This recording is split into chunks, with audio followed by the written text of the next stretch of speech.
Good morning সবাইকে, কেমন আছো তোমরা? সবাই নিশ্চয়ই ভালো আছো। Welcome back to my channel Prapti's ব্লগে। তোমাদের অনেক অনেক অনেক ওয়েলকাম, অনেক ভালোবাসা। এক কাপ চা আর দুটো বিস্কুট নিয়ে বসে গেছি খাটের উপরে, যেহেতু আজকে মন মেজাজটা না একটু ভালো নেই গো। কিন্তু কি করব, তারপরে বিছানাপত্র তো ঝাড়াঝাড়ি আছে, তো সেগুলোই করছি এখন। আর দিদির সাথে ইশারাইশারি করছিলাম, মানে কথা বলছিলাম, যেহেতু দিদিরা আছে এখন। আর সামনে পুজো, তো সেই জন্যেই জামা কাপড়ে কিছু কথা হচ্ছিল। তো যাই হোক, আমার মোটামুটি কেনাকাটি তো হয়েই গেছে, আর কিছু বাকি আছে, সেগুলো করে নিলেই হয়ে যাবে। মেয়েটা বাকি আছে। তো এখানে বিছানাপত্র ঝেড়ে নিচ্ছি। তো হঠাৎই যখন স্নান ধান করতে যাই না, তো তখন একটা খারাপ খবর আছে, যেটা শুনে এতটা ভেঙে পড়েছি, এতটা মন খারাপ, তোমাদের বলে বোঝাতে পারবো না। কারণ একটা ভাই, যেটা আমার মায়ের বাড়ির সামনে আর কি বাড়ি, তো খুব আমাদেরকে ভালোবাসতো, তো কথাটা বলতেই আটকে গেছে মুখের মধ্যে। এতটা খারাপ লাগছে, ভিডিওর মধ্যে না বললেই নয়, কারণ ওর কথাই বারে বারে মনে পড়ছে বলে তোমাদের সাথে শেয়ার করছি, নয়তো আমি কিছু বলতাম না। সবসময় তো ওই ছেলেটার কথাই মনে পড়ছে। খুবই ভালোবাসতো আমাদেরকে, আর আমরাও খুব ভালোবাসতাম। তো যাই হোক, ছেলেটার কোনো কারণ বলতে ওর ঠান্ডা লাগা বা যাই হোক কিছু হয়েছে। তো সেই জন্যে কালকে নয়, আজকেই হয়তো সকালে মারা গেছে। তো কি বলবো, তখনও জানতাম না, যখন এই যে পার্সেলটা এসে তোমাদের সাথে আনন্দভাবে শেয়ার করছি, তখনও জানতাম না আর কি।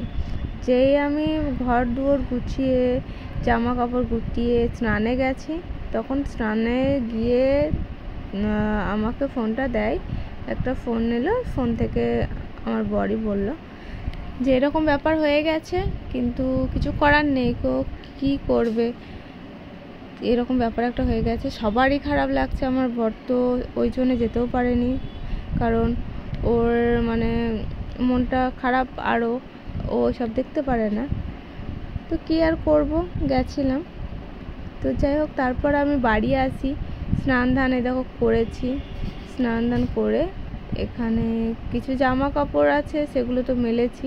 তারপর যেগুলো শুকিয়েছে সবগুলো তুলে নেব, যেগুলো শুকানো আছে সেগুলো সব তুলে নেব।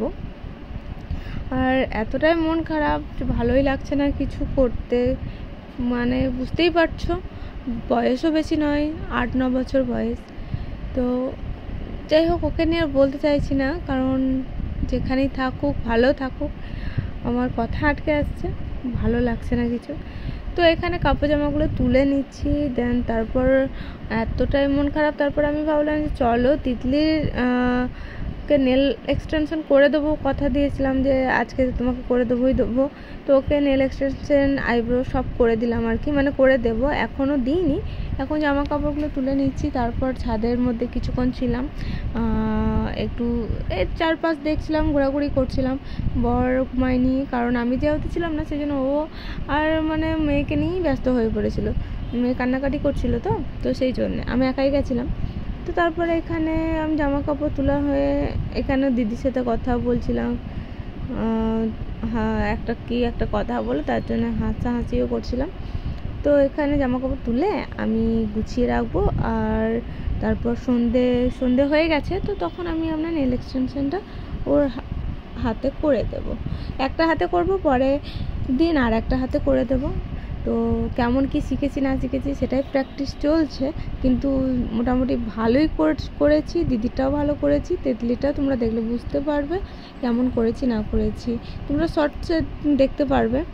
আর এই যে ওর নখগুলোকে লাগিয়ে রেখেছি। আর তারপর খিদে পেয়ে গেছিলো বলে আমি এখানে ম্যাগি করে নিয়েছিলাম, আমিও নখগুলো লাগিয়েছি, আর এটা শর্টসের জন্য বানিয়ে রেখেছিলাম। তো দেখো নেলটা এত সুন্দর লাগছে, খুবই সুন্দর লাগছে। আর ভিডিওটা আমি এরই মাধ্যমে শেষ করছি, কারণ আর শ্যুট করতে পারিনি, আবারও মন খারাপ করছিল। তো চলো, টাটা, বাই সবাই।